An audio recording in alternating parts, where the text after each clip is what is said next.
નમસ્કાર, હું છું પરેશ દેસાઈ, ગુરુકુલ વિદ્યા મંદિર સુપા. આજે આપણે બહુ શોર્ટ અને સ્વીટમાં નમો લક્ષ્મી યોજના વિશે થોડી માહિતી મેળવીશું.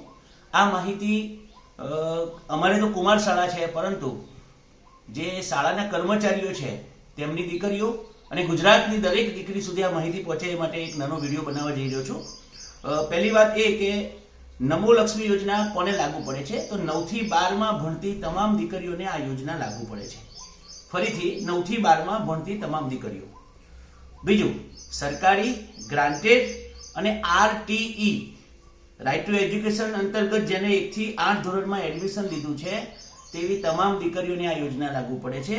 સાથે સાથે બરાબર સમજો, સાથે સાથે એવી દીકરીઓ કે જે ખાનગી શાળામાં ભણે છે, પ્રાઇવેટ શાળામાં ભણે છે, તેમને પણ આ યોજના લાગુ પડે છે. ફરક માત્ર એટલો છે કે જો તમારી દીકરી ખાનગી શાળામાં ભણતી હોય તો તમારે આવકનો દાખલો રજૂ કરવો પડશે 6 લાખની મર્યાદામાં. ખાનગી શાળાને પણ આ યોજના લાગુ પડે છે. તમારે આવકનો દાખલો રજૂ કરવો પડશે 6 લાખની મર્યાદામાં.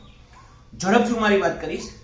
તમામ પ્રાઇવેટ ખાનગી શાળાઓ સીબીએસઈ ગુજરાત બોર્ડ દ્વારા સંલગ્ન હોય એવી તમામ ગુજરાતની ખાનગી શાળાઓને પણ આ યોજના લાગુ પડશે. આ યોજના માત્ર દીકરીઓ માટે છે. અરજી ક્યાં કરવાની?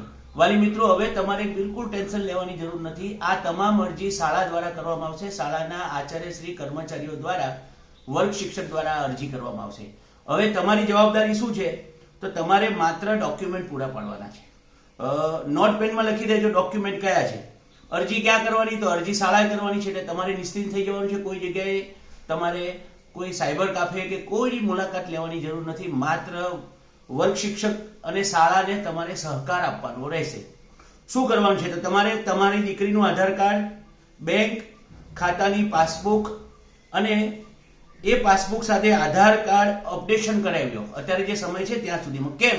તો 27 જૂને પહેલો હપ્તો સરકાર દ્વારા જમા કરવામાં આવશે. તો આધાર કાર્ડ, પાસબુકની ઝેરોક્ષ, દીકરીનો પાસબુક, ખાસ યાદ રાખજો જન્મનો દાખલો અથવા એલસી. હવે સરકાર દ્વારા આ પૈસા છે એ દીકરીના માતાના ખાતામાં જમા થવાના છે, એટલે મમ્મીના. તો મમ્મીનું ખાતું ખોલેલું હોવું જોઈએ. આ ખાતું રાષ્ટ્રીયકૃત બેંકમાં ખોલેલું હોવું જોઈએ. અને ખાસ મમ્મીના ખાતાએ ને આધાર કાર્ડ સાથે પણ લિંક થયું હોવું જોઈએ. હવે આપણને એવું થાય કે ધારો કે કોઈ દીકરીની મમ્મી નથી, તો દીકરીના ખાતામાં પૈસા જમા થશે. સરકાર આ પૈસાના હપ્તા છે એ કુલ 9 થી 12 ભણે ત્યાં સુધી 50,000 રૂપિયા સુધીની સરકારની સહાય મળવા જઈ રહી છે. ત્યારે તમામ માતાઓ, જે દીકરીઓની માતાઓ છે, એમને બધાએ પોતાનું ખાતું ખોલાવી દેશો. 27 જૂને પ્રથમ હપ્તો આવશે. શાળાને સહકાર આપવા માટે હું વિનંતી કરું છું. ફરી તમે ડોક્યુમેન્ટ નોંધી લેશો. તમારે અરજી કરવાની નથી, શાળા અરજી કરવાની છે. તમારો જન્મનો દાખલો, દીકરીનો જન્મનો દાખલો, આધાર કાર્ડ, પાસબુકની ઝેરોક્ષ, તમારી પાસબુકની ઝેરોક્ષ, તમારો કેન્સલ ચેક અને બેંક ખાતા સાથે લિંક હોવો જોઈએ. ડીબીટી થઈ શકે, એટલે કે બીજા તમારા ખાતામાં પૈસા આવી શકે એવી સગવડ ઊભી કરવાની. રાષ્ટ્રીયકૃત બેંકમાં તમારે ખાતું ખોલાવવાનું રહેશે. સૌને વિનંતી કે આ સરસ મજાની યોજના છે, બધા સુધી આનો લાભ પહોંચે એ માટે આપણે વધુને વધુ આ વિડીયો શેર કરીશું.